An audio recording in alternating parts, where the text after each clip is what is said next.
Hello student, welcome to Navankur digi lessons class. मैं सीमा साद एक नए टॉपिक के साथ आपके बीच पुनः उपस्थित हूँ। तो स्टूडेंट्स, आज हम पढ़ेंगे राज्यपाल एवं राज्य मंत्री परिषद के बारे में। तो राज्यपाल के बारे में हमने पिछले वीडियो में पढ़ लिया था। आज के इस वीडियो में हम राज्य की मंत्री परिषद के बारे में जानेंगे। राज्य मंत्री परिषद मीन्स होता है मुख्यमंत्री और मुख्यमंत्री के साथ उनके मंत्रिमंडल में बाकी जितने मंत्री होते हैं उसे हम राज्य मंत्री परिषद कहते हैं। तो आइए हम शुरुआत करते हैं राज्य मंत्री परिषद से। संविधान के अनुसार राज्यपाल को सहायता एवं परामर्श देने के लिए एक मंत्री परिषद गठित की जाएगी। इस परिषद का जो प्रमुख होगा यानी कि जो इसका हेड होगा वह है मुख्यमंत्री होगा। तो कहने का तात्पर्य यह है कि जो भारतीय संविधान है उसमें ऐसा लिखा है कि राज्य में राज्यपाल की सहायता करने के लिए यानी राज्यपाल को परामर्श देने के लिए एक मंत्री परिषद गठित की जाएगी और उस मंत्री परिषद का जो प्रमुख होगा वह होगा मुख्यमंत्री। तो मुख्यमंत्री और मुख्यमंत्री के साथ उनके जो मंत्री होते हैं इन सब की जिम्मेदारी होती है राज्यपाल को किसी भी मैटर को लेकर परामर्श देने की, सुझाव देने की। और राज्यपाल अपने अधिकारों का प्रयोग मुख्यमंत्री और उनके मंत्रियों की सलाह पर ही करते हैं। तो यहाँ पर हम राज्य मंत्री परिषद और मुख्यमंत्री की बात कर रहे हैं। तो स्टूडेंट्स, वर्तमान में हमारे मध्य प्रदेश राज्य के जो मुख्यमंत्री हैं वह माननीय शिवराज सिंह जी चौहान हैं। इन्हें आपने लगभग सभी लोगों ने देखा होगा, फिर भी जिन बच्चों को नहीं पता है उनके लिए मैंने यहाँ पर उनकी पिक्चर दिखाने की कोशिश की है। तो ये हमारे वर्तमान में मध्य प्रदेश राज्य के मुख्यमंत्री हैं। हमारे संविधान में निहित है कि विधानसभा चुनाव में जिस दल के विधायकों की संख्या निर्वाचित विधायकों की संख्या के आधे से अधिक होगी, अर्थात जिस दल का बहुमत होगा उसका नेता मुख्यमंत्री होगा। कभी कभी दो या अधिक राजनीतिक दल निर्दलीय भी आपस में गठबंधन बनाकर अपना नेता चुन लेते हैं, लेकिन उन्हें विधानसभा में बहुमत साबित करना होता है। मुख्यमंत्री की नियुक्ति राज्यपाल द्वारा की जाती है। मुख्यमंत्री की नियुक्ति कौन करता है? मुख्यमंत्री की नियुक्ति राज्यपाल के द्वारा की जाती है और मुख्यमंत्री की सलाह से अन्य मंत्रियों की नियुक्ति राज्यपाल के द्वारा की जाती है। मुख्यमंत्री के परामर्श से राज्यपाल मंत्रियों के विभागों का बंटवारा करते हैं। तो कहने का तात्पर्य यह है कि हमारे संविधान में ये कहा गया है या बताया गया है, उसमें लिखा है कि विधानसभा के चुनाव में जिस दल के विधायकों की संख्या अधिक होगी, यानी जो विधानसभा के चुनाव में जो भी पार्टी यानी जिस राजनीतिक पार्टी के ज़्यादा विधायक होंगे और जो ज़्यादा से ज़्यादा सीटें हासिल करेगा उन्हें अपना मुख्यमंत्री बनाने का अधिकार होगा। और मुख्यमंत्री बनाने के लिए जो संख्या निश्चित की गई है उसका अनुपात कुछ इस तरह है। मध्य प्रदेश में विधानसभा की 230 सीटें हैं। तो 230 सीटें हैं तो ऐसा बताया गया है, यानी कि ये व्यवस्था है कि जितनी भी विधानसभा की सीटें होती हैं उसमें आधे से अधिक मुख्यमंत्री बनने के लिए विधायक होना चाहिए, यानी उतनी सीटें किसी भी पार्टी की राज्य में होनी चाहिए। तो आधे से अधिक यानी मध्य प्रदेश में विधानसभा की 230 सीटें हैं। तो इस प्रकार 230 का जो आधा भाग होता है वह 115 होता है और 115 से एक वोट ज़्यादा यानी कि 116 विधायकों की संख्या जिस भी पार्टी के पास होगी वह मुख्यमंत्री राज्य में बना सकता है। तो इस तरह मुख्यमंत्री बनने के लिए आधे से अधिक सीटों की आवश्यकता होती है, तो तब जाके कहीं राज्य में मुख्यमंत्री बन सकता है। और इसके अलावा ये भी व्यवस्था है कि अगर किसी भी पार्टी, चाहे वह बीजेपी हो, कांग्रेस हो या इनके अलावा कोई भी पार्टी हो, वो अपनी निर्धारित सीटें चुनावों में हासिल नहीं कर पाती, तो उनके लिए ये व्यवस्था की गई है संविधान में कि चाहे कोई भी पार्टी हो, अगर वह गठबंधन करके भी अपनी सरकार बनाना चाहे तो वो बना सकती है। यानी अगर किसी पार्टी की 116 सीटें यानी 116 विधायक जीत कर नहीं आते हैं तो वे दूसरे दलों से, चाहे वह निर्दलीय ही क्यों ना हो, उनके साथ गठबंधन करके राज्य में सरकार बना सकते हैं। और फिर जब चुनाव के नतीजे आने के बाद में कोई भी पार्टी जब जीत जाती है, अगर नहीं जीतती है, पूरी सीटें नहीं आती हैं और गठबंधन करके भी सरकार बनाती है, फिर जिस पार्टी का भी मुख्यमंत्री डिसाइड होता है, उस मुख्यमंत्री की नियुक्ति करने का जो अधिकार होता है वह राज्यपाल का होता है। तो राज्यपाल ही मुख्यमंत्री की नियुक्ति करते हैं और मुख्यमंत्री की सलाह पर यानी उनके परामर्श पर ही राज्य के बाकी मुख्य मंत्रियों की नियुक्ति राज्यपाल के द्वारा की जाती है। तो इस तरह राज्य में मुख्यमंत्री की व्यवस्था होती है, मुख्यमंत्री बनाया जाता है। और राज्य मंत्री परिषद की जो श्रेणियां हैं वह 4 हैं, यानी कि मंत्री परिषद की श्रेणियां 4 होती हैं। नंबर 1 है कैबिनेट मंत्री, नंबर 2 राज्य मंत्री, नंबर 3 उपयंत्री और नंबर 4 है संसदीय सचिव। तो इस तरह मंत्री परिषद की 4 श्रेणियां हैं। मंत्री परिषद के सदस्य बनने के लिए राज्य विधानमंडल का सदस्य होना आवश्यक है। यानी अगर कोई व्यक्ति मंत्री बनना चाहता है राज्य में, तो उसके लिए किसी भी क्षेत्र से चुनाव लड़ना जरूरी है, यानी कि विधानसभा का चुनाव उसके लिए लड़ना जरूरी है, यानी उसके लिए विधायक होना जरूरी है।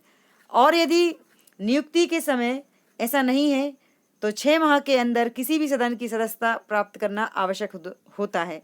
मीन्स कहने का तात्पर्य यह है कि अगर कोई व्यक्ति राज्य में मंत्री बनना चाहता है तो उसके लिए ये शर्त आवश्यक है कि उसे किसी भी क्षेत्र से विधायक होना चाहिए। अगर वह व्यक्ति मंत्री बनते समय किसी क्षेत्र से विधायक नहीं है या विधानसभा का सदस्य नहीं है, यानी विधायक नहीं है या विधान परिषद का सदस्य नहीं है, तो उसके लिए मंत्री बनने के बाद कम से कम 6 महीने के भीतर किसी भी सदन का सदस्य होना पड़ेगा। या तो वह विधायक का चुनाव लड़े और जीते, और यदि विधायक का चुनाव नहीं लड़ता है तो विधान परिषद का सदस्य होना चाहिए। यानी अगर किसी राज्य में विधान परिषद और विधानसभा दोनों है तो दोनों में से किसी एक सदन का सदस्य होना चाहिए। और यदि जैसे कि हमारे मध्य प्रदेश में सिर्फ एक ही सदन है और वह है विधानसभा, तो विधानसभा का सदस्य होना चाहिए, मीन्स विधायक होना चाहिए। अगर वह विधायक नहीं है तो वह मंत्री नहीं बन सकता। इस तरह मुख्यमंत्री और बाकी मंत्री बनने की शर्तें हैं। अब हम बात करेंगे मंत्री परिषद के कार्य व शक्तियां, यानी कि जो मुख्यमंत्री होता है और मुख्यमंत्री के बाद उनके जो साथी मंत्री होते हैं उन सभी की कार्य क्या है और उनके पास अधिकार क्या है। विधानसभा द्वारा बनाए गए कानूनों को लागू करना मंत्री परिषद का मुख्य कार्य है, यानी कि विधानसभा में जो कानून बनाए जाते हैं उन कानूनों को लागू करना भी मंत्री परिषद का ही कार्य है। यानी कानून बनाने का अधिकार भी इनका ही है और फिर इन्हें लागू करने का अधिकार भी इन मंत्रियों का ही होता है। मंत्री परिषद ही राज्य शासन की नीतियों का निर्धारण करते हैं, यानी कि राज्य के जो मंत्री होते हैं वही मंत्री परिषद की जो नीतियां होती हैं, जो इन्होंने नीतियां बनाई होती हैं शासन की, उन्हें यही बनाते हैं। यानी मंत्री परिषद ही राज्य शासन की नीतियां का निर्धारण करते हैं, मीन्स नीतियों को बनाते हैं। राज्यपाल को शासन संबंधी सलाह देते हैं। राज्य मंत्री परिषद ही राज्य की वास्तविक कार्यपालिका है, यानी राज्यपाल को शासन संबंधी सलाह देने का काम मंत्री परिषद का है और राज्य मंत्री परिषद ही राज्य की वास्तविक कार्यपालिका होती है। तो इसके कार्य और शक्तियां इस प्रकार हैं। नंबर 1 है राज्य हेतु नीति निर्धारण एवं क्रियान्वयन करना, यानी राज्य के लिए नीतियां बनाना और फिर उन नीतियों को लागू भी करवाना, ये मंत्री परिषद का ही काम है।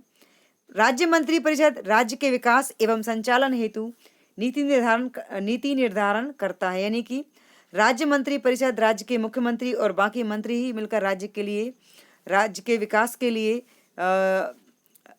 राज्य के विकास के संचालन हेतु नीतियां बनाते हैं और इन नीतियों को लागू करवाने की जिम्मेदारी भी इन्हीं की है।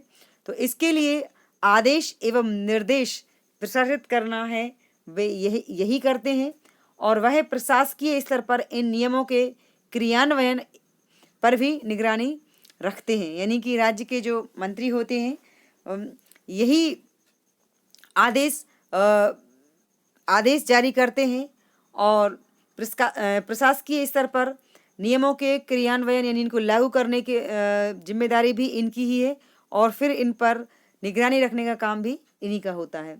राज्यपाल को परामर्श देना, जैसा कि मैं आपको बता चुकी हूँ, राज्य के जो मुख्यमंत्री और मुख्यमंत्री के साथ उनके जो मंत्रिमंडल के सदस्य हैं यानी उनके बाकी जो मंत्री है, इन सब का एक और जो बहुत महत्वपूर्ण काम होता है वो ये होता है कि राज्य के राज्यपाल के लिए राज्यपाल की जो राज्य के राज्यपाल के जो जिम्मेदारियां हैं, उन्हें उन जिम्मेदारियों को पूर्ण करने में, उन्हें निभाने में मुख्यमंत्री और इनके बाकी मंत्री उन्हें परामर्श देते हैं। तो यह भी उनका एक काम है कि उनको ठीक से परामर्श देना कि किस व्यक्ति को किस पद पर नियुक्त करना है।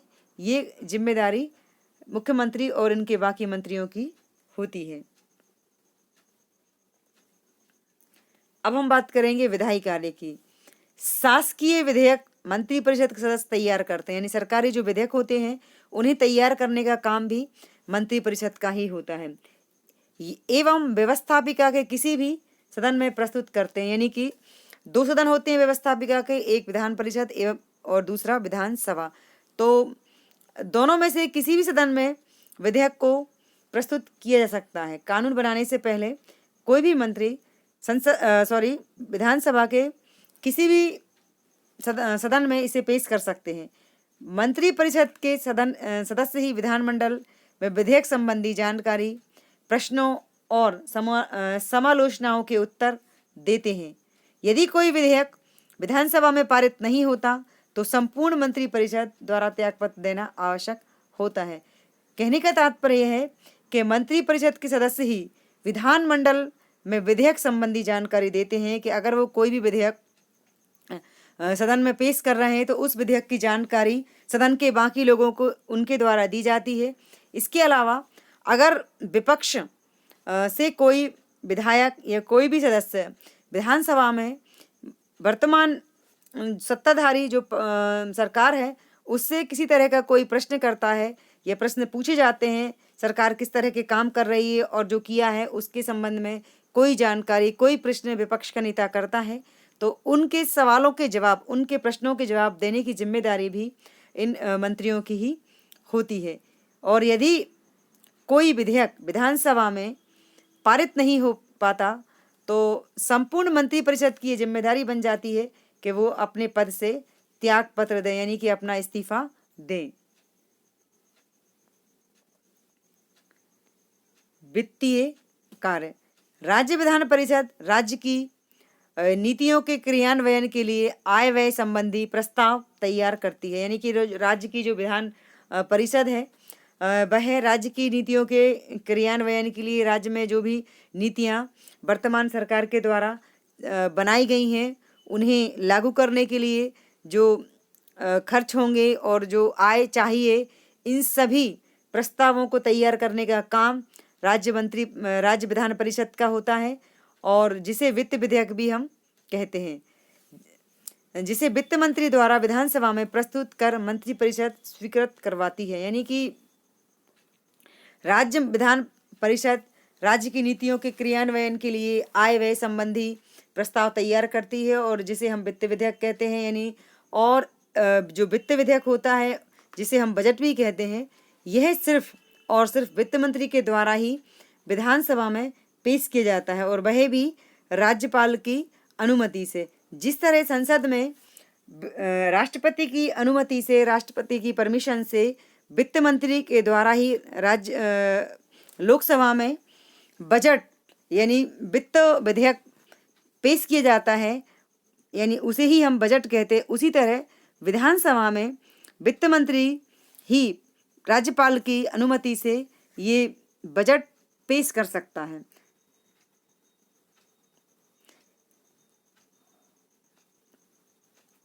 Thanks for watching.